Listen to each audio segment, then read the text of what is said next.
আমি কোনো মানুষের লোকের এরকম করে না রে ভাই। না আমার বউ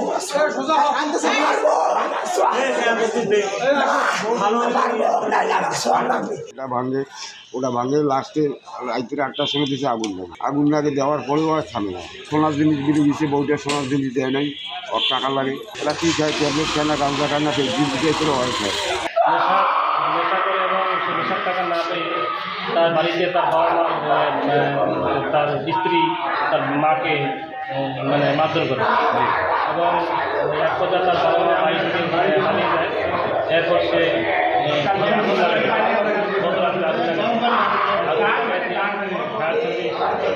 টানা তৃতীয়বার অর্জন করেছে দেশের সেরা সুপার ব্র্যান্ড স্বীকৃতি বসুন্ধরা টিস্যু। আমরা 30% চেষ্টা করে তারপরে সে পালিয়ে যায়। সাধারণত চেষ্টা করে সে ঘুরে ঘুরে সে আবার বাসায় আসে আবার ওকে বাসায় নেশা করার চেষ্টা করে। ওই অবস্থায় এলাকার লোক তার বাবার সহযোগিতা ঘরের মধ্যে আটকে রাখে। তারপর আমরা সংবাদ পেয়ে আমরা যাই, তাকে গ্রেফতারের চেষ্টা করি। সে এখানে পুলিশের উপর আক্রমণ করে এবং যারা উদ্ধার করতে যায় তাদের উপর আক্রমণ করে বাড়িতে আগুন ধরায় দেয়।